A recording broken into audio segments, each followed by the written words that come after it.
მოგესალმებით მეგობრებო. ეთერშია გადაცემა პროექტი ვერიტას. მე მისი წამყვანი ირაკლი მეფარიშვილი დღეს გთავაზობ ძვირფას სტუმარს. ზაზა ოსმანოს. ზაზა, მიხარია რომ ჩემი სტუმარი ხარ. უკვე არაერთხელ. მადლობა დიდი, მოწვევის კიდევ ერთხელ. ყველა სტუმრობა ეპიკურია. ჩემთვის დიდი პატივი აქ ყოფნა. ჩემთვის დიდი პატივია შენი მასმეცლობა. და ჩვენ განვიზრახეთ, ესე დაგვეყო სტრუქტურულად ჩვენი დისკუსია.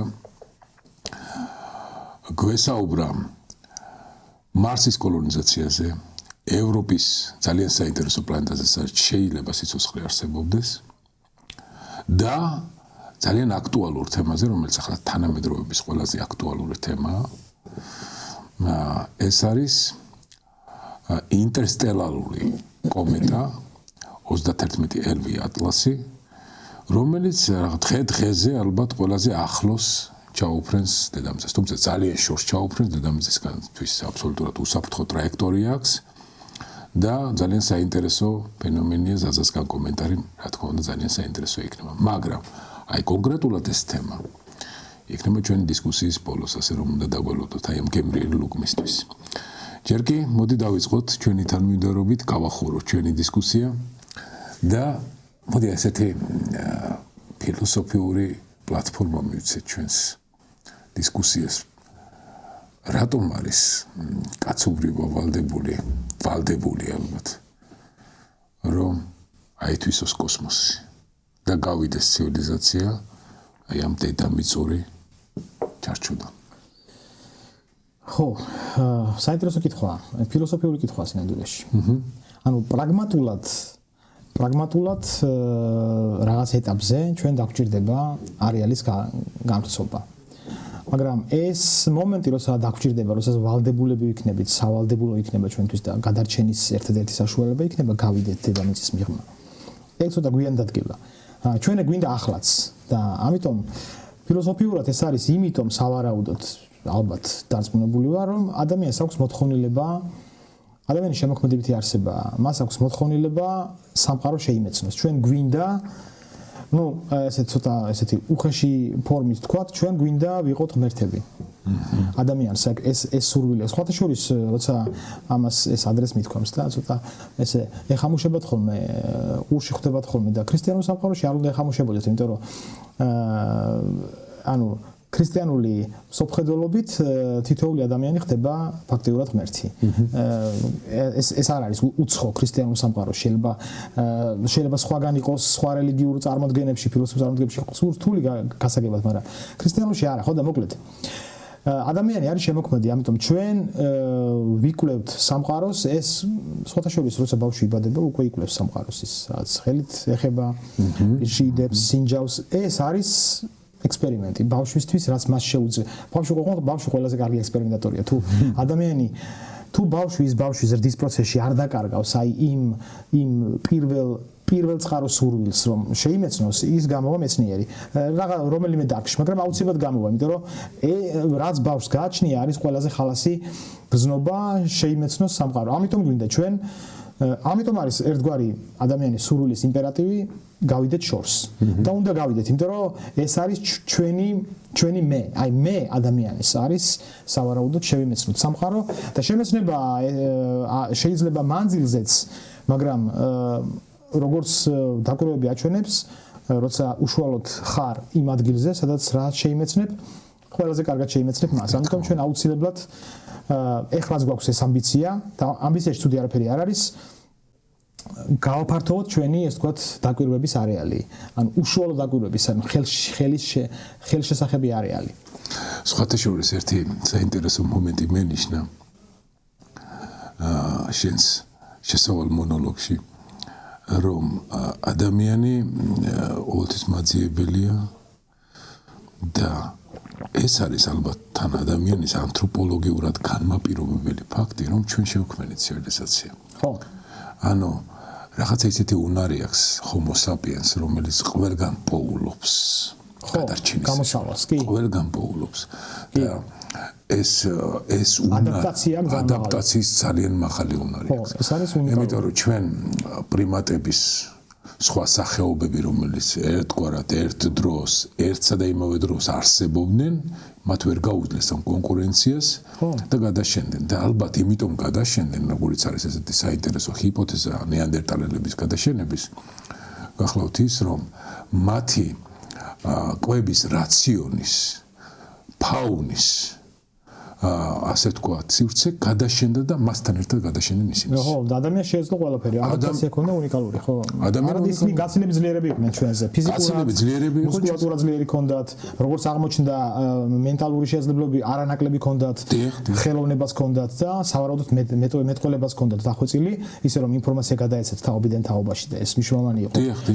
ამის მიუხედავად განადგურდნენ, იმიტომ რომ ჩვენ უფრო მეტი აღმოგვაჩნდა ეს გადარჩენა. აი ყველგან გადავრჩებით, ადამიანები ყველგან გადარჩებიან. ხა ძალიან საინტერესო სასაცილო მონოლოგიც კი არის იუმორისტის, რომ რამდენ ფულს ხარჯავთ აი უდაბნოში რომ ბედუინები რო ცხოვრობენ. ხო ბიჭები იქ საერთოდ არ ცხოვრობთ. ხო და ნუ ფაქტია რომ ყველგან პოულობ ჩვენ რაღაცა სახს. ხო და ასე რომ ის სკეპტიციზმი რომ მარსზე ადამიანი ვერ იცხოვრს რაღაცას აუცილებლად მიაგნებს აი ისეთი აი როგორც აკვარიუმში თუ კი არ არის ბოლომდე შეწებებული აუცილებლად იპოვის წყალი გასასვლელს აი ეს არის ადამიანის რა ვიცი სოციუმი და ადამიანის ქსოვილი. ну მარს რაც შეეხება მარსის დღევანდელ ეტაპზე მის ათვისებას ანუ ბევრი ნიუანსია. დღევანდელ ეტაპზე მე ნეგატიურად ვარ, ანუ სკეპტიკურად ვარ განწყობილი. მიზეზი არის რამდენიმე, ანუ მარს აქვს რამდენიმე სერიოზული პრობლემა ჩვენთვის. უმთავრესი პრობლემა, ერთ-ერთი მთავარი პრობლემა ეს არის ნუ ტერაფორმაცია, ნიადაგი არ არის ის, რაც ჩვენ გვინდა რომ იყოს. ნუ თუმცა ტერაფორმირებას ხოჩოს მიდის კვლევები სერიოზული, თეორიული, ლაბორატორიული, როგორ შეიძლება გარდაიქმნას ის ნიადაგი, ის ფორმა მიიღოს, რომ შემდეგ ნუ აღმოცენდეს ის ფლორა, რაც ჩვენ გვაქვს აქ. დანიშნულება ხო ეგ არის. ანუ თავისთავად ამ სურვილში არაფერი ცუდი არ არის კი არა, ეს სურვილი საჭიროა. ეს სურვილი უნდა გქონდეს. მაგრამ აი ის აღთქმება, რაც დაუშვათ ილონ მასკს აქვს, ნუ მე ვიტყოდი ძალიან ნაადრევია და ძალიან ზედაპირულია, იმიტომ რომ ერთი ტერაფორმირება არ ვიცით ბოლომდე, თუმცა უფრო მეტი ვიცით ვიდრე დანარჩენ კომპონენტებში. არ ვიცით ბოლომდე როგორ იმუშავებს. უფრო მთავარი პრობლემა თქვათ მოვათვინიერეთ მიწა რაღაცნაირად ნიადაგი. უფრო მთავარი პრობლემა არის რომ არ გააჩნია მარს მაგნიტური ველი. ანუ ოდესღაც გააჩნდა სავარაუდოდ. იმიტომ რომ ანუ მაგნიტური ველი დედამიწას აქვს, იმიტომ რომ მის გულში არის მაღალი წნევის გამო არის ძალიან მაღალი ტემპერატურა, იმ მაღალი ტემპერატურის გამო იქ გულში ყველაზე მძიმე ელემენტი რკინა, ამიტომ ყველაზე დაბლა ილექება, ამიტომ არავის არ ჩაუხედავს პირდაპირ იქ, მაგრამ ვიცით რომ იქ რკინა უნდა იყოს. ამიტომ ის რკინა არის გამდნარი, ტემპერატურა იმდენად მაღალია რომ არის იონიზირებული ატომებს დაკარგული აქვთ ელექტრონები, ამიტომ იქ და თანაც ტრიალებს დედამიწა ტრიალებს და ამიტომ იქ ტრიალებენ იონები და ტრიალებენ ელექტრონები. ოღონდ იმის გამო რომ იონები უფრო მძიმენი არიან 1000 ჯერ, რამდენიმე 1000 ჯერ უფრო მძიმე ვიდრე ელექტრონი. თითოეული წარმოქმნის სხვადასხვა განსხვავებულ დენს, ანუ ერთნაირად ტრიალებდნენ, მაშინ 0 იქნებოდა ელექტრული დენი. იქ ძალიან მაღალი დენი წარმოიქმნება. იმის გამო რომ ეს მობილობა აქვს განსხვავებული. ამიტომ ეს განსხვავებული მობილობა ქმნის მაგნიტურ ველს, იმიტომ რომ დენიანი გამტარი ქმნის მაგნიტურ ველს, ანუ ეს რაღაც სკოლაში ისწავლება. ამიტომ აქვს დედამიწას მაგნიტური ველი. ახლა რა მოვიდა მარს? მარს ჰქონდა მაგნიტური ველი, ყველაფერი იგივე რამის გამო, წნევა, მაღალი ტემპერატურა, იონიზაცია, ტრიალი, მარსის ტრიალებს თავის ღერის გარშემო. მაგრამ იმის გამო რომ მარსი არის პატარა ზომით, რამდენჯერმე პატარა. ამიტომ გაცივების ეფექტი უფრო მალე ხდება და ანუ გაცივდა, გაიყინა და უფრო მყარი გახდა. ანუ იქ ის არის იონიზირებულია, არც და ასე შემდეგ. და მაგნიტური ველი კიდე არის ერთ-ერთი მთავარი ფაქტორი ცოცხალი ორგანიზმების, ну, მინიმუმ ჩვენნაირი ორგანიზმების არსებობისთვის, მრავალუჯრედიანი კომპლექსური სისტემებისთვის, იმიტომ რომ კოსმოსური სხივები ეს არის ერთ-ერთი ყველაზე ვერაგი კოსმოსური მტერი. მათგან დაცვა ხდება მაგნიტური ფარით, ანუ დედამიწის გააჩნია მაგნიტური ველი, ამის გამო ეს ნაწილაკები, რომლებიც კოსმოსიდან მოდიან, მზე არის ერთ-ერთი ჩვენი უახლოესი ვერაგი მტერი სინამდვილეში, იქიდან მოდიან ეს ნაწილაკები და მაგნიტური ველი როგორც ფარი იჭერს ამ ნაწილაკებს. ანუ ჩვენ ეს გვაქვს ეს დაცვა, ბუნებრივი დაცვა. ეს დაცვა ალბათ ქონდა მარსსაც, მაგრამ დღეს აღარ აქვს, იმიტომ რომ გაიყინა ის გული და ნუ აღარ არის, აღარ წარმოიქმნება ის მაგნიტური ველი, დინამოს ეფექტი ქვია ამას. ეს მეორე პრობლემა და კიდევ მესამე პრობლემაა, ერთ-ერთი ფუნდამენტური. ყველა პლანეტა მეტნაკლებად კარგავს ატმოსფეროს, სხვადასხვანაირი ტემპით. მაგრამ იმის გამო რომ მასა მარსს აქვს გაცილებით რამდენჯერმე პატარა ვიდრე დედამიწას, ამიტომ მიზიდულობა იქ სუსტია. ამიტომ ატმოსფერო რაც თქვათ გვინდა რომ კონდეს თქვათ ატმოსფეროც ანუ ტერაფორმაციის პარალელურად ატმოსფეროც შეიქმნა დაუშვათ. ჟანგბადი იმ რაოდენობით რაც ჩვენ გვინდა იყოს ის დაიკარგება აუცილებლად. ანუ ამ მოცემულობით დაიკარგება საკმაოდ მაღალი ტემპია დაკარგვის. ანუ შენარჩუნება შეიძლება ოღონდ ძალიან დიდი რესურსები უნდა ჩაიდოს ამაში და ჩვენ დღეს ამის გაკეთება რომ არ შეგვიძლია ცალსახაა. ნუ აქ გამოსავალი შეიძლება იყოს გუმბათებივით გავაკეთოთ ესეთი სათბურები, სადაც იცხოვრებენ ეს თქვათ პირველი დასახლება ადამიანების, მაგრამ ნუ ეგეც პრობლემურია, იმიტომ რომ ჯერ ერთი არავინ არ იცის ხანგრძლივ პროცესში, ხო, ფიზიოლოგიური პრობლემა უმთავრესი ერთ-ერთი. ჩვენ არ ვიცით იმ ხანგრძლივი სუსტი გრავიტაციის პირობებში, სამჯერ ნაკლებია დაახლოებით გრავიტაცია ვიდრე დედამიწაზე ორგანიზმი როგორ რეაქციას მისცემს. ჩვენ არ ვიცით ეს რეაქცია იქნება ფატალური თუ იქნება ევოლუციური გადაწყობა. არ ვიცით თუ ეს არავის არ ჩაუტარებია ასეთი თან ხანგრძლივზია ლაპარაკი, არ არის ლაპარაკი 1 წელზე, 2 წელზე. ესეთი ექსპერიმენტები არის უწონობაშიც. კოსმონავტები ჯერ საბჭოთა და ეხლა უკვე ამერიკელებიც ამ ექსპერიმენტს ატარებენ საკმაოდ აქტიურად, მაგრამ ნუ ეს სფერო ფაქტიურად ცოტა არ იყოს გამოუკლებელი. ამიტომ ეს რამდენიმე მნიშვნელოვანი კომპონენტი მე ცოტა სკეპტიკურად მაიზულოს ასე ვუყურო ამ რეალობას. ანუ მეცნიერულად ბოლომდე გამართული ეგ არ არის და ეგ იქნებოდა ძალიან ნუ ასე ვთქვათ ასე ერთი ხელაღებით რომ ვქრათ ეგ პროცესი და გადავსახლდეთ ან რაღაც ჯგუფი გადასახლდეს. ნუ ფაქტობრივად მათი გაწირვაა სინამდვილეში დღევანდელი მოცემულობით. თუმცა მომავალში რა თქმა უნდა საფიქრალია მარსი, იმიტომ რომ მარსი იყო ის პლანეტა, სადაც სიცოცხლე იყო სავარაუდოდ და წყალი იყო ნამდვილად. თხევადი. ესე იგი, თანაც მინიმუმ მილიარდი 2 მილიარდი წელი იყო ეს პროცესი, როცა მდინარეები მოდიოდა სავარაუდოდ ჩქეფდა სიცოცხლე რაღაც ფორმით. დღეს აღარ არის, მაგრამ რაღაც ფორმით ჩქეფდა, ამიტომ ესე იგი რაღაც პოტენციალი მარს ამისი აქვს. მაგრამ ის წარმოდაგებითაც რომ მარსი იმყოფება ცოტა ცუდ ადგილზე ვარსკვლავიდან. ის ანუ არსებობს ეგეთი ზონა. ხო, თუ ოდნავ შორს ხარ, იმდენად ცივა რომ წყალი იყინება, თუ უფრო ახლო ხარ იმ რაღაც მწვანე ზონაზე, უფრო ახლოს, ამას ვიზახით საიცოცხლო ზონას. ანუ ამ ზონაზე უფრო ახლოს მაშინ ძალიან ცხელა ვენერა მაგ პოზიციაში. აი დედამიწა არის ყველაზე კარგ ლოკაციაში და ამიტომაც ვართ.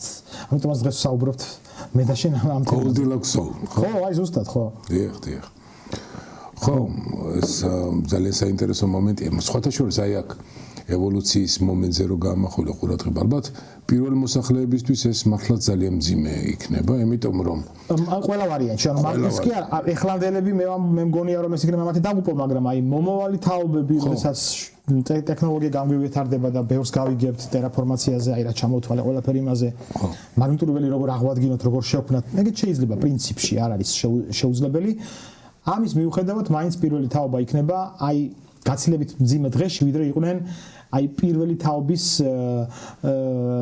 ესპანელები ვინც ამერიკაში დასახლდნენ და ხო ჩვენ გვაქვს ემპირიაში დაკვირვების და დასკვნების გაკეთების საშუალება კოსმონავტებს ხო ანუ როცა 1 წელის და 2 წელის კი კი რაღაც რეკორდი არის რაღაც 2 წლიანი რეკორდი და ეს მათთვის ძალიან მძიმე ასეთანი იყო ხანგრძლივი რეაბილიტაციის კურსს გადიან შემდეგ მაგრამ ჩვენ არა გვაქვს არავითარი გამოცდილება მაგალითად ახალშობილი კოსმოსში რო გაიზარდოს მეტიც იქ ჩაისახოს უწონობაში ეგეც არ გვაქვს ამის ექსპერიმენტებიც არ არის ამის ექსპერიმენტი არის ამ გარემოებამ შეიძლება უკვე პირდაპირ ზრდის პროცესშივე რაღაცას უსხვა მუტაციები გამოიწვიოს და ახლა იმისი შვილი და იმისი შვილი უკვე გარკვეულწილად სერიოზული გადახოვა იქნება ჩვენს ადაპტაციის მიმართულებით. როგორ იქნება არ ვიცი. ასე რომ ეს საკმაოდ საინტერესო და რთული საკითხია და ადამიანის ორგანიზმი და საერთოდ ბიოლოგია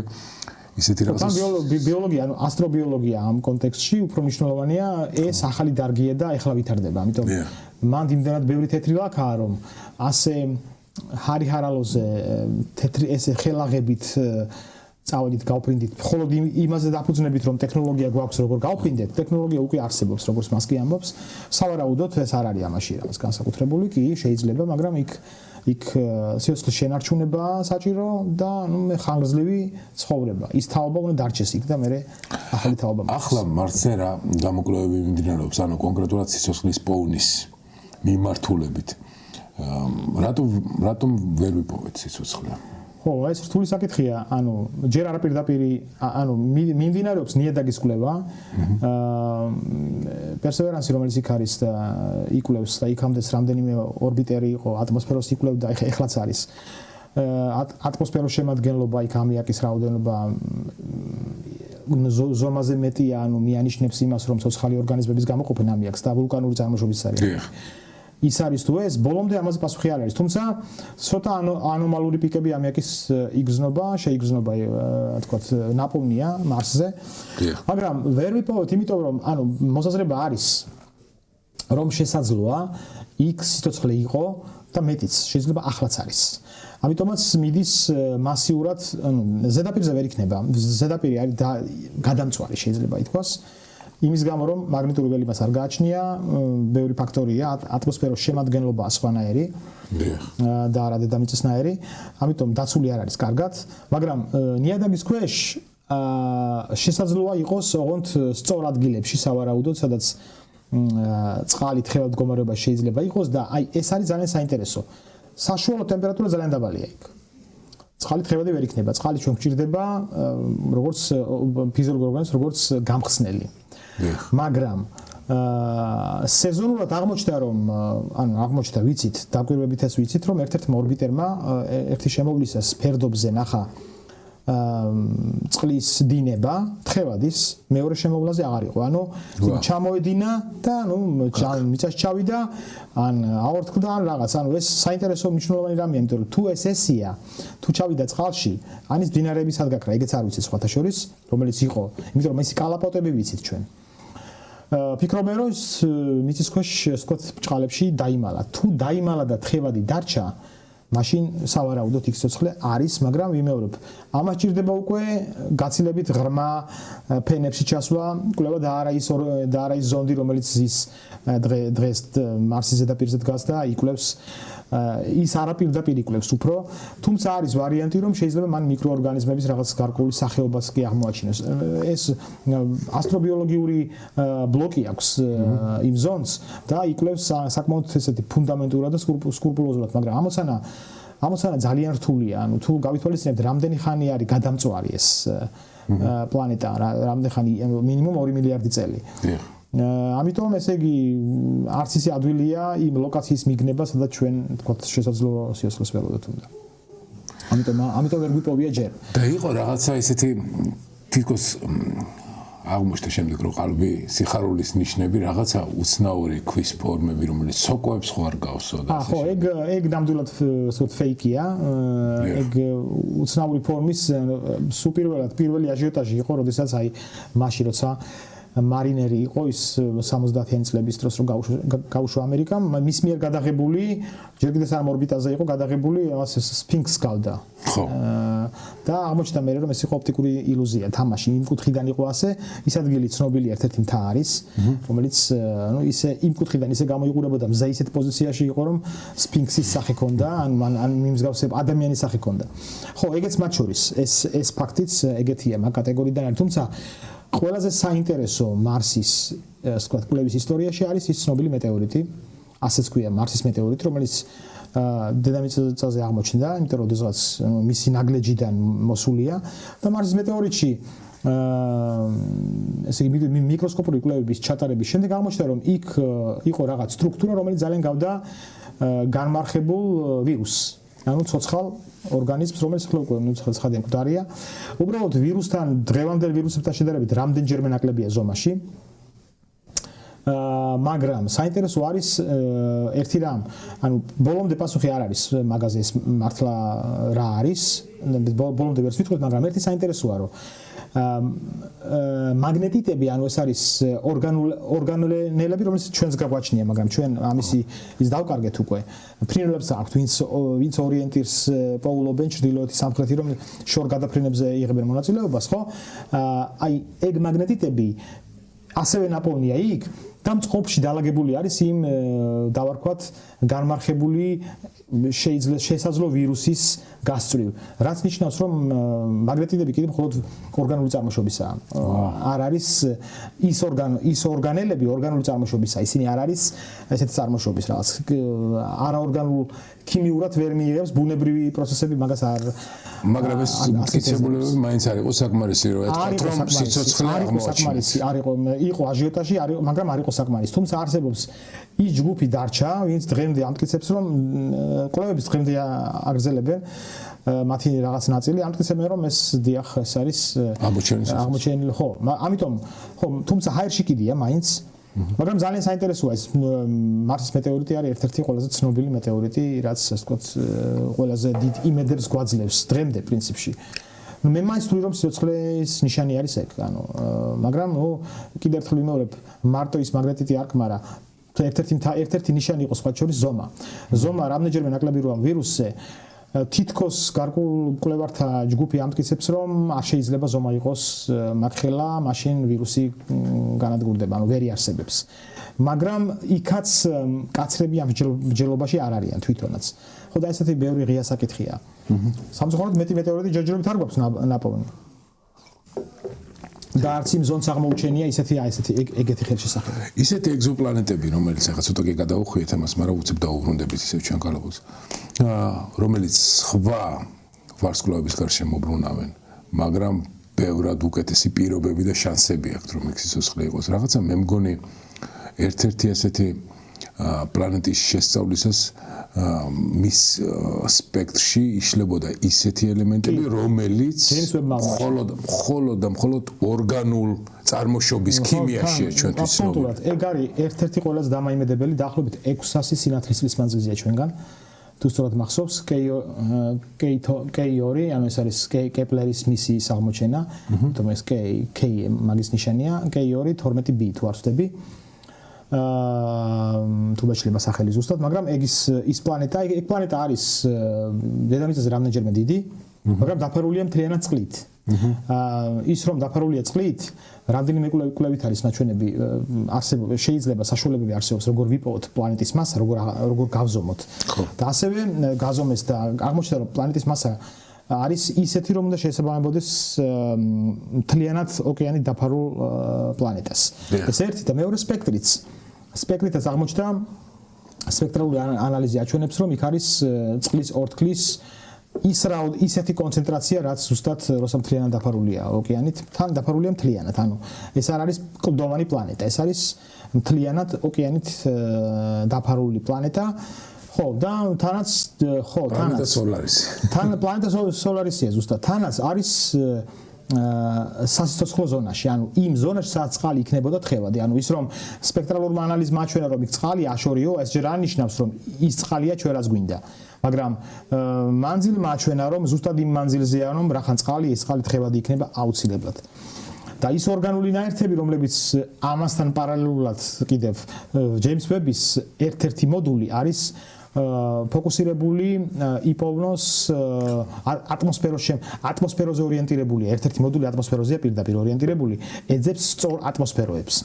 და აი სწორედ მაგ მოდულის აღმოჩენა არის ის ორგანული ნაერთები, რომელიც დიდად სავარაუდოდ მე უკვე თითქმის რა ვიცი ეჭვი მაქვს დიდი რომ იქ სიცოცხლე არის, იმიტომ რომ ეს ბევრი ფაქტორი უკვე თითქმის დადასტურებული გვაქვს, ის რომ სასიცოცხლო ზონაშია ეს ნამდვილად ასია, ის რომ წყალია დიდად სავარაუდოდ ასია და ის რომ ის ორგანული მოლეკულები ნაპოვნია, ესეც ასია. უბრალოდ შეიძლება თუ არის იყოს სხვა ბიოლოგიური თქოთ პლანეტარული გეოფიზიკური მსგავსი პროცესებიდან წამოსული. ეგეც შეიძლება, მაგრამ იმდენად ბევრი წინაპირობაა, რომ თითქოს ამას უკანა პლანზე წევს. ანუ კვლევები საჭიროა. ჩვენთვის ცნობილი ქიმიით ეს უნდა იყოს ორგანული. ქიმიით უნდა იყოს ორგანული წარმოშობის. კი, რაც ჩვენ ვიცით, ალბათობა იმისა, რომ ეს ორგანულია, უფრო მეტია, ვიდრე ალბათობა იმისა, რომ ეს არის ხო ფიზიკური პროცესები. და დაუბრუნდეთ ჩვენ მზის ოჯახს. ყველაზე დიდი შანსი რომ იყოს ჩვენს ის ოჯახში კიდევ სიცოცხლე ეს არის მე რამდენადაც ვიცი იქნებ შემისწორო პლანეტა ევროპა იუპიტერის თანამგზავრი ხო სადაც ასევე ენცელადი კი სადაც არის ყინულის გარსი და გარშიგნით არის თხევადი ოკეანე თბება იმიტომ რომ იუპიტერის გრავიტაცია ათბობს მას ხო იმის გამო რომ იუპიტერის გარშემო ტრიალებს უფრო ახლო უბნები რომელიც იუპიტერს უყურებს უფრო ძლიერად მიიზიდება შორი უბნები უფრო ნაკლებად და ამ ტრიალის პროცესში ხდება ხახუნი შინაგანი ხახუნი ამ დავარქვათ ნიადაგის მატერიის ამ ხახუნის გამო ენერგია გამოიყოფა და ეს გეოლოგიური პროცესია, ამას ქვია გრავიტაციული ხახუნი. გრავიტაციული ხახუნი ათბობს იმ წყლის ყინულს იმდენად რომ გადნის. და ეს დადასტურებულად ვიცით რომ უკვე 100-ია, იმიტომ რომ ეს იყო თქვა რაღაც 2000 წლის წინ ჯერ კიდევ კითხვის ნიშანი იყო. არის თუ არა ევროპაში შიგნით, ევროპა არის რა დაფარული ყინულით. რამდენიმე ზოგადგილზე 10 კილომეტრია ყინულის სისქე, ზოგადგილზე 50 კილომეტრი და 100-მდეც არის. მაგრამ თვითონ ევროპა ძალიან პატარაა ზომაში. იქ გრავიტაცია უფრო დაბალია სხვათა შორის, აი ჩვენ დავდგეთ იმ ყინულზე, უფრო დაბალია ვიდრე მთვარეზე. და მთვარეზე ძალიან დაბალია. ეს ასტრონავტები სპეციალურად 50-60 კილოგრამიანი მას იცვამდნენ, აი ეს უკარო აქვთ უშველებელი, ეს არის პასიური წონა, მასა, უბრალოდ ჭირდებოდათ რომ კარგად დამდგარიყვნენ ნიადაგზე, თორე თავისი წონით გაცილებით მაღლა ახტებოდნენ. ხო, ეს ცნობილი ის არის, ხტუნაობს Armstrong-ი ორი ფეხით. მაქსიმალზე ვერ იხტუნავებდა ის წონა რო არ ქონოდა დამატებით, იმიტომ რომ გრავიტაციაა დაბალი. მაგრამ გრავიტაცია იქ კიდევ უფრო მაღალია ვიდრე ევროპაზე. ხო, და ევროპაზე არის საკმაოდ დაბალი გრავიტაცია, დაახლოებით 9 ჯერ უფრო ნაკლები ვიდრე ჩვენთან, დაახლოებით. ვიდრე დედამიწაზე. ხო და მაგრამ და ამის გამო სხვა შორის ამის გამო ის ყინულის ის უშველებელი ფენაც რაღაც 10 კილომეტრიანი ისეთ მაღალ წნევას კი არ ქმნის იმის გამო რომ მიზიდულობა დაბალია. არამედ ისეთ ბუნებრივი წნევა შეიძლება იყოს ისეთი წნევა რომელიც ბუნებრივი იქნება ვისთანაც იქნება სიცოცხლე საკმაოდ კარგად მეგობრული რა.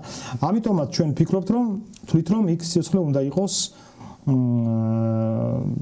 თანაც ეს ოკეანე არსებობს სუმცირე 50 მილიონი წელი. ესეთი პლანეტარული კვლევები ადასტურებს, რომ მინიმუმ ეს შეიძლება მეტიც იყოს, მაგრამ რაღაც აი ამის სიახლოვეში ვარირებს მინიმალური დრო და თუ კიდევ იმას გავითვალისწინებთ, რომ პერიოდულად ეს ყინული სკდება. აი სწორედ იმ მოძრაობის გამო, მიქცევა-მოქცევის ეფექტების გამო, რომელიც მთვარის გამო ჩვენთან ოკეანის მიქცევა-მოქცევით ჩანს და იქ ეს ჩანს იმის რომ ეს სკდება, ეს ფენები ცილდება ერთმანეთს და წყალი ამოდის ზემოთ, მერე ზემოთვე იყინება და ეს ევროპაზე და პირი დასერილი. რატომ ამბობ ამას? მე თითქმის დარწმუნებული ვარ, რომ ევროპაზე არის არა უბრალოდ სიცოცხლე, არამედ დედამიწური წარმოშობის სიცოცხლე. კომპლექსური. დედამიწური, კომპლექსური არა, დედამიწური წარმოშობის. უშუალოდ ჩვენ ვართ, აი ცოტა ხნის წინ გავუშვი ეგ შრომა. დედამიწა არის ამ შემთხვევაში პანსპერმიის წყარო ევროპასთვის. 50 მილიონი წელი მინიმუმ დედამიწიდან იმტვერება იუპიტერის არეალი, მათ შორის ევროპა. და ეს რატო იმტვერება? მტვრის ნაწილაკები ჩვენს გარშემო სულ არის, ახლა აქაც არის, მათ შორის მაღალ ფენებში ატმოსფეროში. მაგრამ ატმოსფეროში ასევე შემოდიან კოსმოსიდან მიკრომტვრის ნაწილაკებიც, ანუ კოსმოსური მტვერი.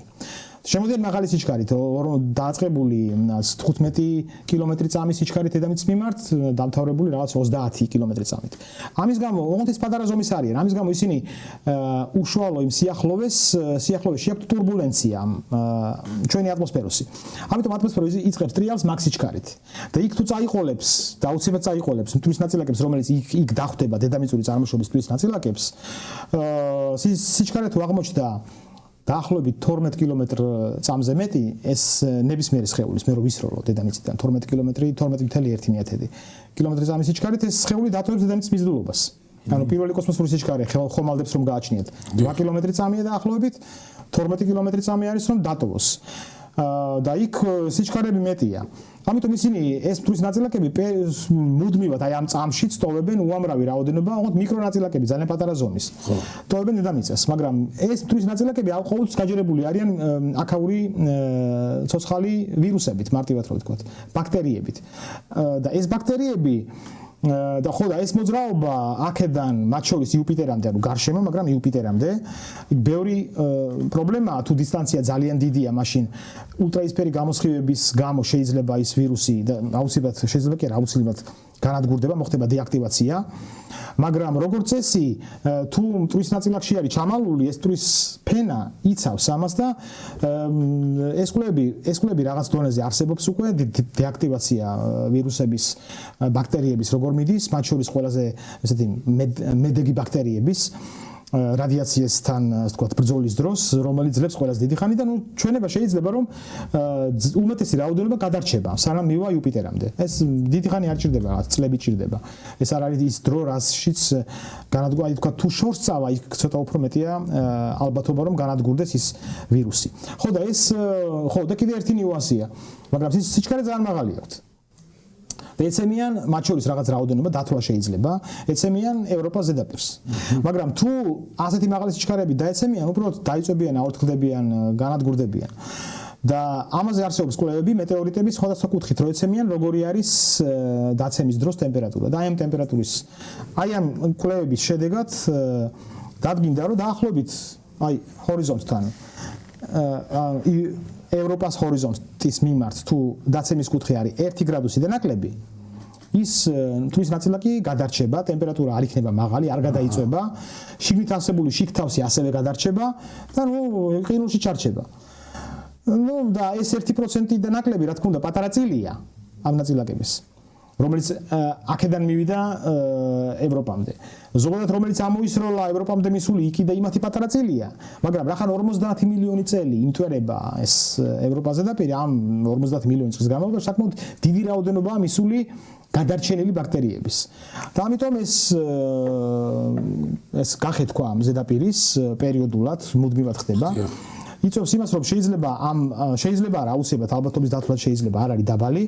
ისინი აღმოჩნდებიან წყალშიც, იმიტომ რომ ეს გასკდება, წყალი ამოვა, ბოლოს ეს აი ამ და ეს 50 მილიონი წელი სავარაუდოდ ეს რაღაც ახლა ამოფარი ჩემი თეორია, მაგრამ ეს ვთქვათ, გამოთვლები აჩვენებს, რომ საკმაოდ ახლოა რეალობასთან, ძალიან ახლოა რეალობასთან. ამიტომ მე დარწმუნებული ვარ, რომ იუპიტერზე ჩვენ გველოდებიან ჩვენი მოძმეები, ოღონდ გენეტიკური მოძმეები, ანუ ის იქნება სავარაუდოდ, დიდად სავარაუდოდ იქნება მუტირებული, ჯერ ერთი იმის გამო რომ დაფრინავდა ეს პერიოდი, მეორეს იმის გამო რომ იქაური წყალი, მაინც სხვანაირი წყალია, წყალი არ ნიშნავს მარტო აშორიოს, იქ სხვა ფაქტორებია, რაც შეიძლება მინერალები როგორი აქვს და იმ ადგილობრივ თქვათ გარემოზე მორგების ადაპტაციის და მუტაციის შემდეგ, რაღაც ჩვენი ესეთი მუტირებული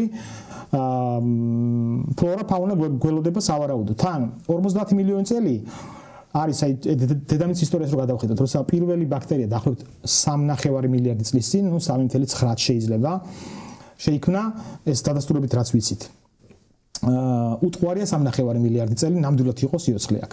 ხო და ეს ბაქტერიები აი 3.5 მილიარდი წლიდან დაწყებული 50 მილიონი წლის ევოლუცია რომ ნახოთ, უკვე ძალიან კომპლექსურ სტრუქტურაში გადადის სიცოცხლე. რა თქმა უნდა ჩვენაერები არ არიან ჯერ იქ, მაგრამ 50 იქიდან დაწყებული 50 მილიონი წლის შემდეგ უკვე არის საკმაოდ მრავალფეროვანი სტრუქტურა. აი რაღაც ეგეთი უნდა იყოს დიდად სავარაუდოდ ევროპაზე. შეიძლება რთული კომპლექსური რაღაცაც იყოს. ძალიან რთული არ იქნება. ანუ იქ არ შეიძლება სავარაუდოდ ვერ იქნება, თქვა თევზები არ იქნებიან სავარაუდოდ. თუ ეს არის ოღონდ იმ დაშვებით რომ თუ ეს იგი ევროპა იმტვერება 50 მილიონი წელი, მაგრამ თუ ევროპას ოკეანე ქონდა კიდე უფრო ადრე, ანუ დაახლოებით თუ იგივე წლოვანებისაა, რაც არის დედამიწა და ოკეანე თუ იმ წლოვანებისაა. მაშინ ჩათვალეთ რომ შეიძლება ისეთივე ფლორა ფაუნას ველოდოთ იქ ოკეანეში, როგორც არის ჩვენს ოკეანეში, ოღონდ გარკვეული სახეცვლილებით. ძალიან კარგი ფილმი არის ევროპა რეპორტი. ევროპა რეპორტი, ხო ისი. და იქ ვერსია ევროპელი ურჩხულის არის 8 ფეხა. ხო, 8 ფეხა, რომელიც ეს ბოლოს რო ხდება, ხო, ეს მოდის, ხო. ხო, ანუ კარგი ვერსია აქ ალბათ, იმიტომ რომ უძულო რაღაცა ორგანიზმი იყოს, ხო, ალბათ.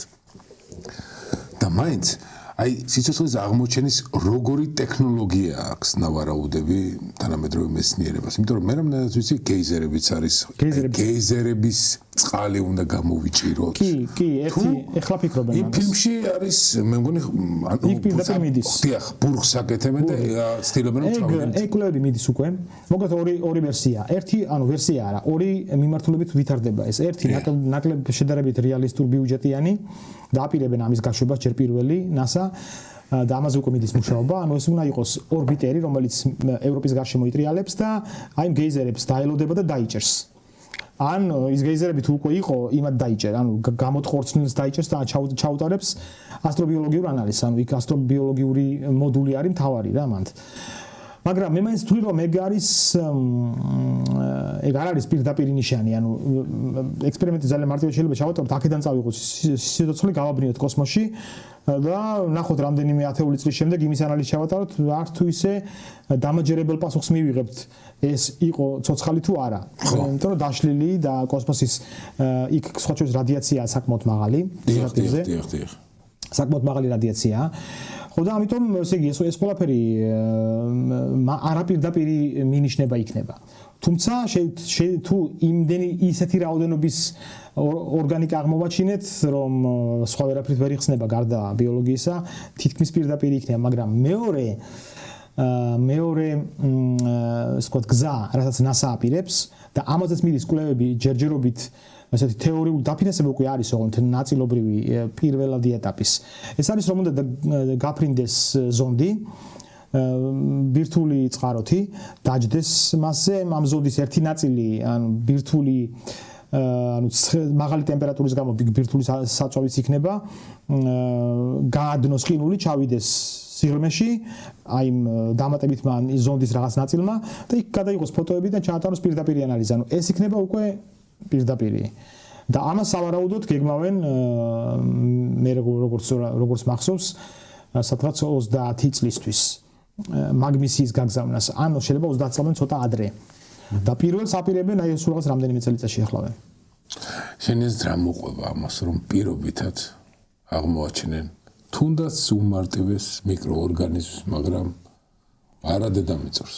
ეს არის მე ვამბობ ხოლმე ყოველთვის რომ ეს არის აი უდიდესი სტიმული მისცა მეცნიერებას ამერიკის აღმოჩენამ.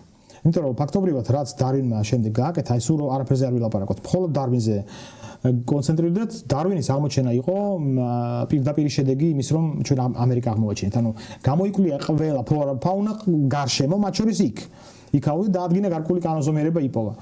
და ამხელა სტიმული მისცა მეცნიერებას და ფაქტობრივად ევოლუციის თეორიას მაგან მისცა, მაგ აღმოჩენა მისცა დიდი ეს თქოთ ბუსტი. გაცილებით დიდი იქნება ეს, იმიტომ რომ რა ვიცი, რა სფეროს არ შეეხება, მეცნიერებას ხო შეეხება, მეცნიერების ყველა დარგს, ფუნდამენტური მეცნიერების. ბიოლოგიაზე აღარ ვამბობ არაფერს, ხო? თავისთავად შეეხება. მაგრამ შეეხება ასევე ვინაიდან სიცოცხლე ვიპოვეთ უკვე ფუნდამენტურად ფილოსოფიური ჩვენი წარმოდგენა, აი ვინ ვართ ჩვენ, უკვე მათ შორის რელიგიაშიც ხანდახან რომ გონია ხოლმე რომ მარტო ჩვენ ვართ ესეთი ლამაზები, ესეთი ჭკვიანები და ძლიერები, აღმოჩნდება რომ ეგრე არ არის. სამყარო გასწრებით მრავალფეროვანია და უნდა სხვა შორის რელიგიებისთვის ძალიან კარგი მომენტია. თავმდაბლობის რომელიც ყველა რელიგიაში სავარაუდოდ არის ერთნაირად მისაღები კონცეფცია აუცილებელი, ძალიან კარგი საშუალება იყო თავმდაბალი, იმიტომ რომ მარტო არ ხარ, კიდევ სხვაც არის იქ შექმნილი. შენი ეს თქვათ კი, შენი უბრალოდ მეზობელი არა, აი შენი ძმა და და პირობითად დავარქვათ ესეთი გენეტიკური, თუნდაც არ იყოს კავშირი. ახლა მე ევროპაზე ვლაპარაკობდი, ევროპაში ჩემი აზრით, ჩემი ვარაუდით, იქ უნდა იყოს ჩვენნაირი, ჩვენი მეზობელი, ეს თქვათ გენეტიკური, მაგრამ სულ სხვა იყოს და სხვანაირი წარმოშობის ვიპოვოთ სადმე კოსმოსში, ეს კიდევ უფრო დიდი აღმოჩენა იქნება. ასე რომ ყველა ვარიანტში ერთი ვირუსიც კი დედამიწის მიღმა არის უდიდესი წარმატება იქნება ამ ცივილიზაციის. და ერთ-ერთი კიდევ აგური რომ ჩვენ მართლა ვართ ცივილიზაცია, ამას დავადებთ ამ აგურს ფაქტობრივად. ახლა კი ამ ძალიან საინტერესო საიდუმლოებით მოცულ კოსმოსში ჩვენ ყავდა რამოდენიმე სტუმარი. 2017 წელს ჩვენ გვესტუმრა ასე თქვათ ინტერსტელარული კოსმოსის ობიექტია. ჩვენი გალაქტიკის ობიექტი ოიმამოა, ხო? ოიმამოა. დიახ, ეს ალბათ ჰავაის ხო, მათი დიალექტია. ჰავაის ობსერვატორიამ აღმოაჩინა და ამიტომ ესე დაერქვა და რა იგულისხმება ინტერსტელარში ეს განუმარტე მაყურებლებს და ძალიან უცნაური რაღაცა ფენომენი იყო ეს, იმიტომ რომ მოვიდა და მე რაღაცნაირად აჩქარდა და წავიდა და რა მააჩქარა მე ესეც ხო ისე მე მაინც ვინაჩუნებ სკეპტიციზმს მაგ ობიექტის მიმართ, თუმცა უცნაურობის აღქმის დაკარგვა მაინც არ შეიძლება. უცნაური ობიექტი, მოკლედ რა არის ეს ობიექტი? ინტერსტელარული ნიშნავს, რომ ესე იგი ასლოთაშორისი, ანუ ჩვენი მზის სისტემის ნაწილი არ არის. დიახ.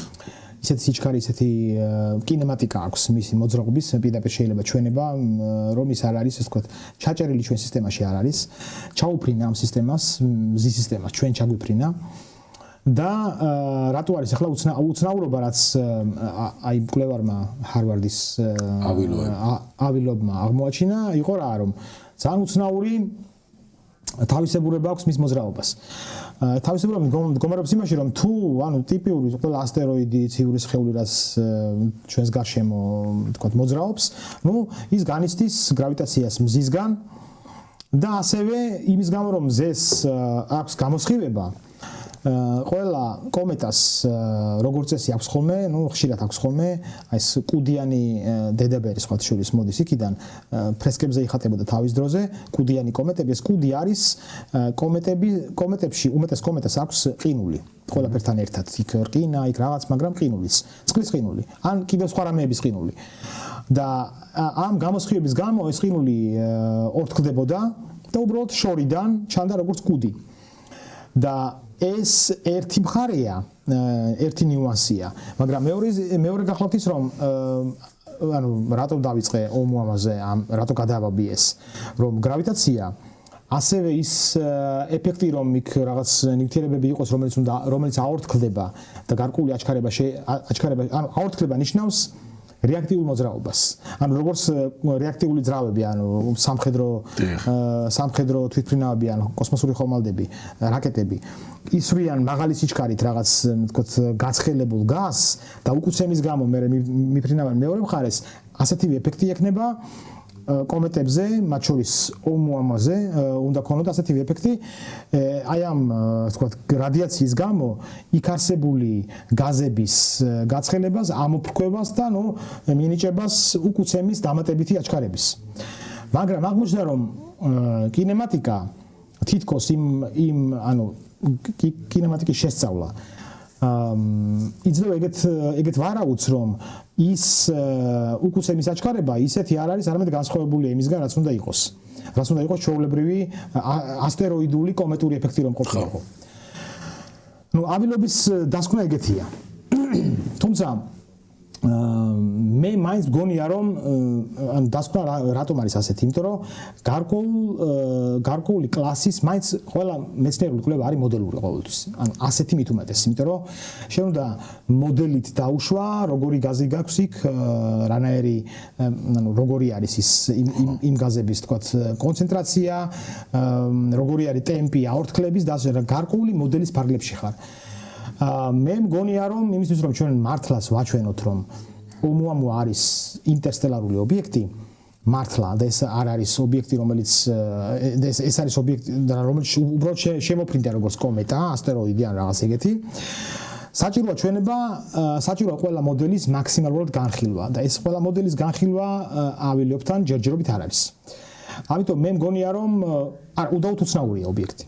ანუ ცალსახად უცნაურია, აჩქარება განსხვავებულია იმისგან, რეალური დაკვირვებადი აჩქარება, რასაც თეორია იძლევა, თეორია იმის მიხედვით, რომ აი გაზი უნდა ამოფრქვეულიყო უკუცემის მსგავსი არაფერი ასეთი არ არის, მაგრამ მე ეჭვი მაქვს, რომ მაგის გარდა ჩვენ სხვათა შორის ძალიან ბევრი რამ კომეტებზე არ ვიცით, მათ შორის შემადგენლობა არ ვიცით.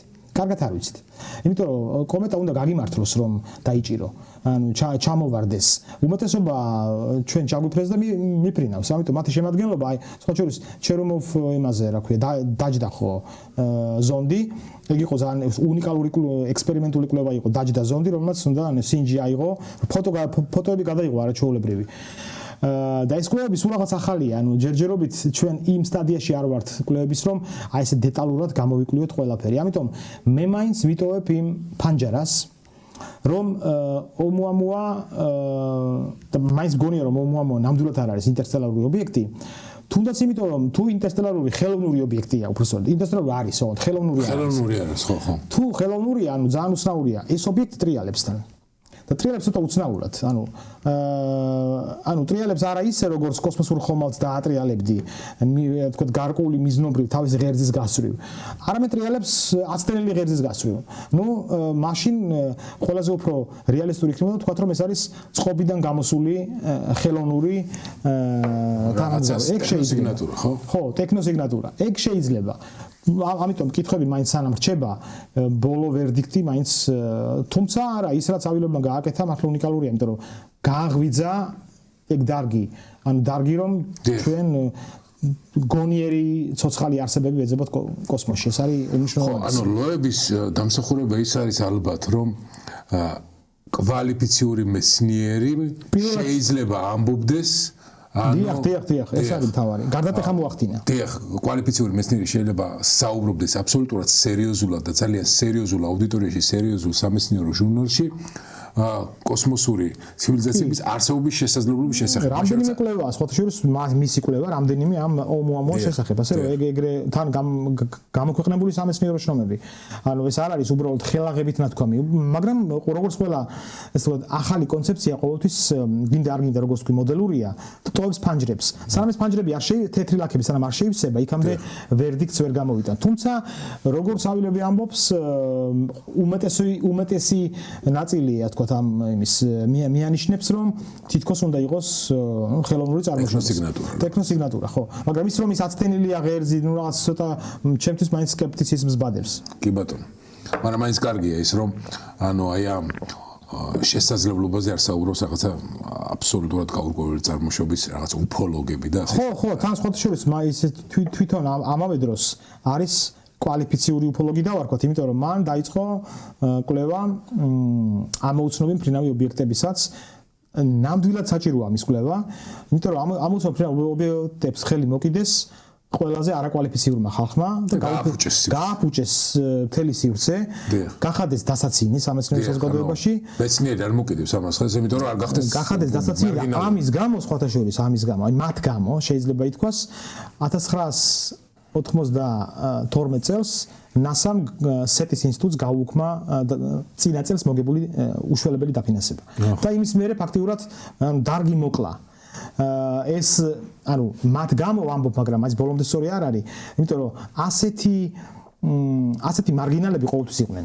ანუ მეცნიერებას ყოველთვის ბევრი ასტროლოგები არიან, ამის გამო ასტრონომიაზე უარი არის არ უთქვამს. ასტროლოგების არსებობენ.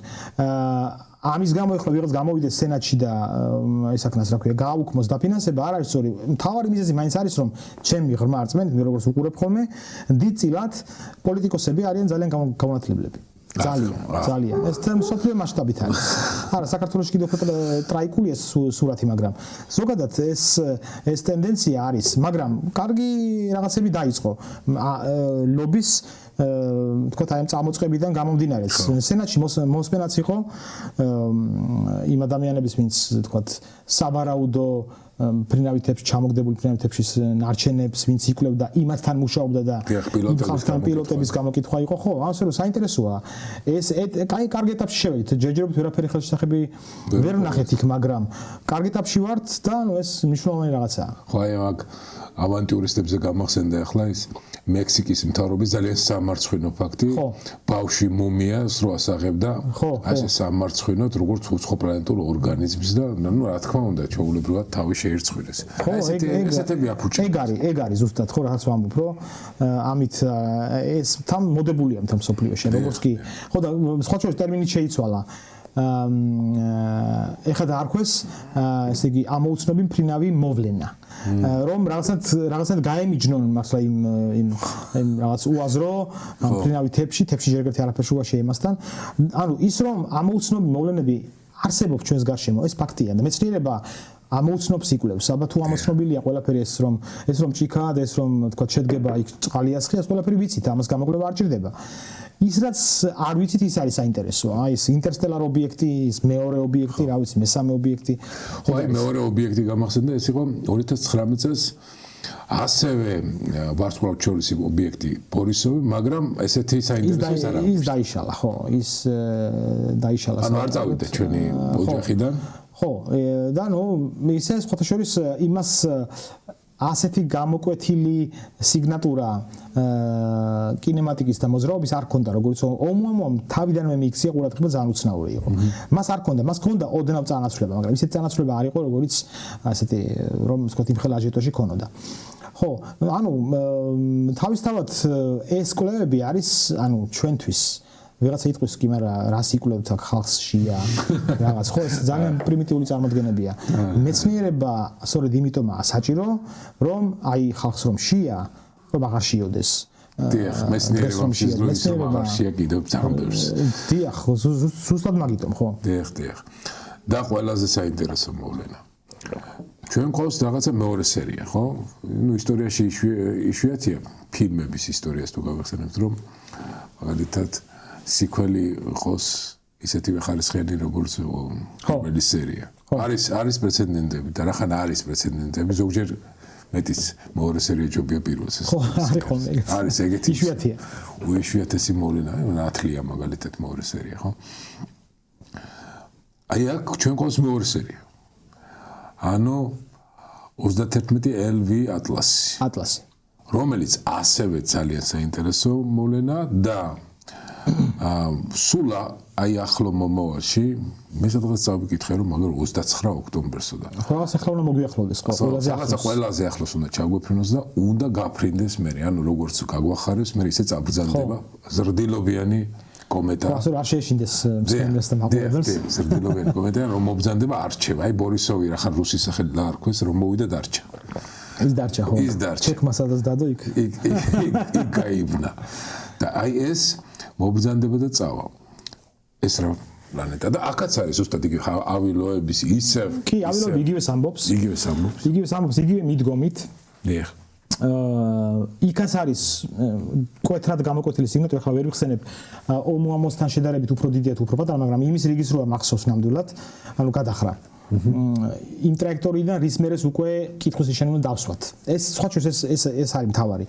ავილოები მართალია თუ არა თავის დასკვნაში რომ ომუამუა არის ის ობიექტი რომ ხელოვნური წარმოშობის ობიექტი, ის რომ ტრაექტორია, დინამიკა საკმაოდ განსხვავებულია და კითხვის ნიშანს ტოვებს, ეს არის ცალსახა და ეს საკითხი დასვა სწორედ მან. იგივე აქაც ატლასთან მიმართებაში. აქაც იგივე სიტუაცია გვაქვს. ეს უკვე მეორე ობიექტია, სხვა შორის შეიძლება ვიფიქროთ რომ ომუამუათი მოსინჯეს და ახლა კიდევ ვიღაც გვითვალთვალებს, ეს თქვა, კიდევ ჩაგვიფრინონ რომ შემოგხედოთ. ხო, არაფერი გამორიცხული არა. აბსოლუტურად არაფერი გამორიცხული არა. ზუსტად ჩვენ ხომ ვეძებთ, მეცნიერებაში სხვანაირი მიდგომა არ არსებობს გარდა ანალოგიებისა. ჩვენი მეთოდიკა არის წინა მეთოდიკაზე დაყრდნობით. ჩვენ როცა თქვა ფარდობითობის თეორიას ვქმნით, როცა აინშტაინი ქმნიდა, ის აზოგადებდა არსებულს არ უარყოფდა, აზოგადებდა იმას, რაც იყო. ფარდობითობას არ გაუქმებია, ხო, ნიუტონის კანონები. ის კვანტურ მექანიკას, კლასიკური ფიზიკა. ხო და ეგრევე აქაც სავარაუდოდ ჩვენ როცა რაღაც, ვიცი, პირველ ჯერზე რომ შედიხარ ტყეში და რაღაც ნახულობ, მე მეორე ჯერზე აგზავნი კიდევ მისიას, რომ იქ ნახო იქ რა არის. ხო, არ არის გამორიცხული არაფერი, თან იმის გათვალისწინებით, რომ ოღონდ ერთი ნიუანსია, მნიშვნელოვანი ნიუანსია, მე უფრო ფუნდამენტურად უყურებ მაგას. იმის გათვალისწინებით, რომ ვარსკვლავები ჩვენ სისტემაში, გულისხმობ Milky Way-ში, ირმის ნახტომში, უმეტესი ნაწილი არის უფრო წლოვანი ვიდრე მზე. და მზის ტიპის ვარსკვლავებს გულისხმობ. უფრო წლოვანია, ასობით ათასი წლით წლოვანი და რამდენი მილიონი წლით წლოვანამდე მიდის და განსხვავება. ეს ნიშნავს იმას, რომ მათთან თუ დაიწყებოდა ევოლუცია, დაიწყებოდა ამ დროით უფრო ადრე.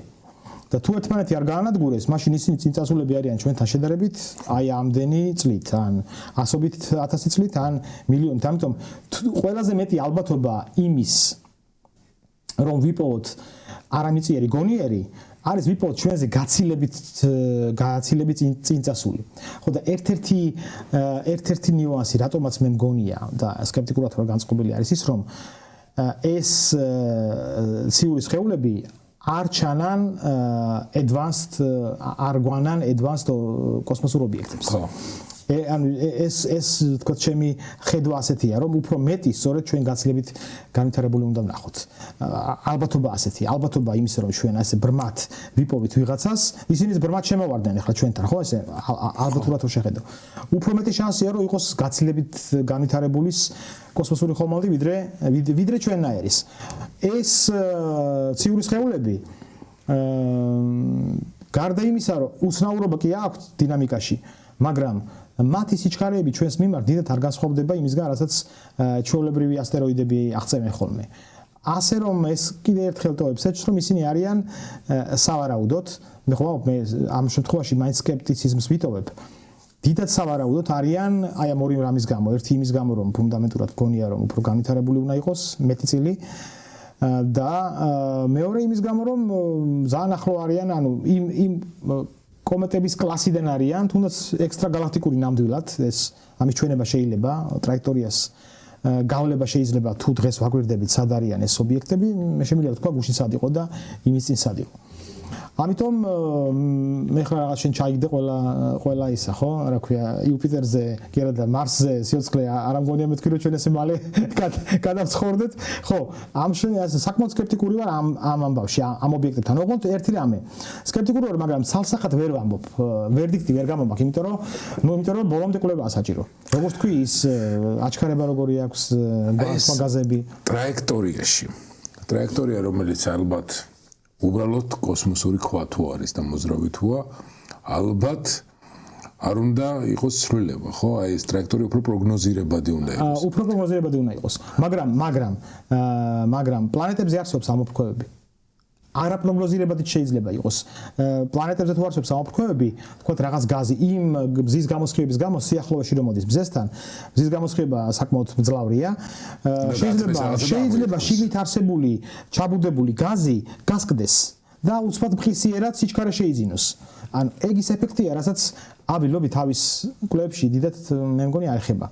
ამიტომ მე მაინც გონია რომ კომპლექსური კვლევა, აბილობი მაინც აგრძელებს სხვა შორის ამ კვლევას, არ ჩერდება არც ომუამოაზე. თუ გასკდება, ხო უნდა გამოჩნდეს ის კვალი, ანუ კუდის ეგრეთ წოდებული. ან გამოჩნდება ან არა, ეგეც გააჩნია რა ხედვის არე როგორი გვაქვს ჩვენ. ჩვენ ცხობ შეზღუდული ვართ იმაში, რა ქვია, ხედვაში. ამიტომ შეიძლება უცბად შეიცვალოს სიჩქარე, ჩვენ გვეგონოს რომ აგერ ძრავი ჩართეს, მაგრამ სად არის ეს ძრავი? არ ჩანს.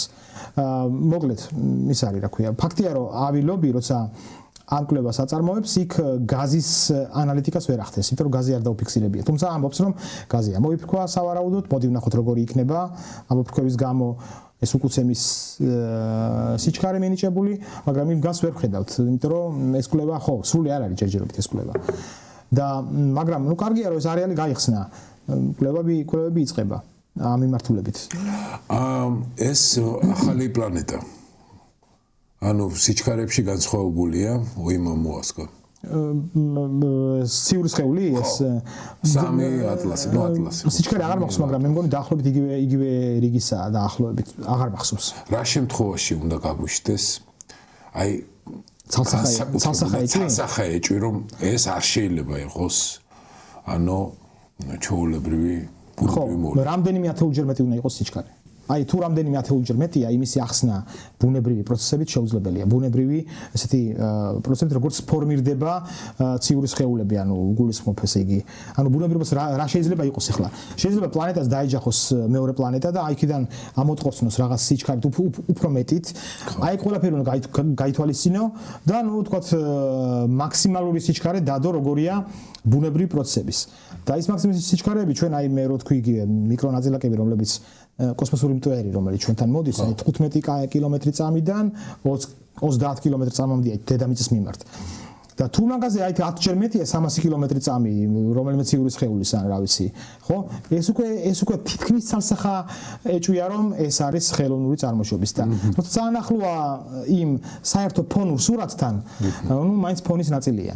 ტრაექტორის ცვლილება ერთგვარი გადატეხა უნდა მოძრაობაში, ეგ შეიძლება აიხსნას. თუნდაც სპონტანური შეიძლება აიხსნას ამოფრქვევით, კი. სპონტანური ამოფრქვევა შეიძლება მოხდეს იმის გამო, რომ ეგ ცნობილია ნებისმიერ, აი მაგალითად ერთ-ერთი ანალიზი კომეტების არის ხოლმე გარდა შემადგენლობისა თვითონ კომეტა რა ნივთიერებისგან შედგება. ასევე კომეტებში როგორც წესი არის შიგნით ჰაერის ბუშტულები, ჰაერი დავარქვათ პირობითად, ანუ გაზის ბუშტულებია. იმიტომ რომ გაზი წყალშიც არის და როცა თუ ის გაიყინა, ის ბუშტულები რჩება შიგნით. და ახდენენ ხოლმე იმ გაზის ანალიზს. სხვა შორის ის რომ ის კომეტა მარსის კომეტაზე რო ვთქვი, საიდან ვიცით რომ მარსიანული წარმოშობისაა. შიგნით გაზის ანალიზი აიღეს და დაემთხვა იმ ატმოსფეროს, რომელიც მარსია. ერთი-ერთში და ამიტომ ვიცით, ერთი-ერთში დაემთხვა. ყველა კომპონენტის კონცენტრაცია დაემთხვა ერთი-ერთში. ეს ნიშნავს რომ და ყველა კომპონენტი რაც მარსზე იყო ნაპოვნი ატმოსფეროში, იყო ნაპოვნი არც ერთი არ აკლდა იმას, არც ერთი არ აკლდა ამას. ასე რომ ეგრე ხდება. შეიძლება ასეთივე ძალიან საგანგაშო სიგნალები მივიჩნიოთ სიჩქარის შემცირება. ხო, რა თქმა უნდა, ანუ ნებისმიერი ცვლილება. ანუ სიჩქარის შემცირებისთვის, ანუ საგანგაშო, ან შემცირება შეიძლება, ანუ შემცირება არ არის აუცილებელი იყოს, მაგრამ საგანგაშო ცვლილება თუ მივიჩნიოთ, მნიშვნელოვანი ცვლილება სიჩქარის. გინდა შემცირება, გინდა გაზრდა. თქვათ გაჩერდა უცბად. აი გაჩერებას ნამდვილად ვერ ახსნი, ან თითქმის გაჩერდა. ვერც ერთი ასეთი პროცესით ეს ცალსახაა. ეგ იქნებოდა უკვე ცალსახა მინიშნება, რომ გაჩერდება გვერდე. ჩვენ ვიპოვნეთ ის ცივილიზაცია, რომელიც გვაგვირდება ჩვენ. კი, ეგ შეიძლება. და ბოლო დამაზუსტებელი კითხვა. ოიმამუა ხო სწორად ომუამუა. მაპატიოს მაყურებელმა. ომუამუა და 3L 31 ატლასი. საიდან არიან დაახლოებით რას ვარაუდობს მეცნიერება? მას სხვა შორის ეგ მომენტი რატომღაც გამომრჩა.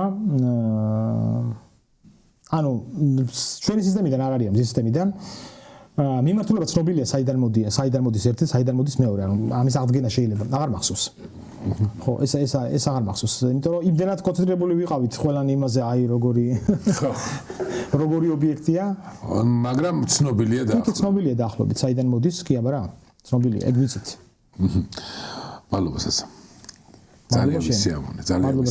ეს იყო ერთგვარი ესეთი დისკუსიაში მოგზაურობა. მე როცა ვსაუბრობ შენთან, აი თან მაქვს ხატრული წარმოდგენის და ასე თქვათ, რაღაცა დასურათების უნარი და კი, თან სამეცნიერო ფანტასტიკა გიყვარს ძალიან და თან თავადაც მე მგონი რაღაცას ყველაფერი თან წარმოვიდგინეთ ძალიან კონკრეტულ ცხოცხალ ასე თქვათ სურათებში და მე მოგზაურე ჩემს ის ოჯახში. და იმედი მაქვს რომ მაყურებელმაც იგივე გრძნობებით მოусმინა. მეგობრებო, ეს გახდათ განუმეორებელი ზაზა ოსმანოვი, მე ირაკლი მეფარიშვილი და გემშვიდობებით. არანაკლებ განუმეორებელი. ეგ ნახოთ. და გემშვიდობებით მოვარჩი ხოდრობთ. დიდი მადლობა.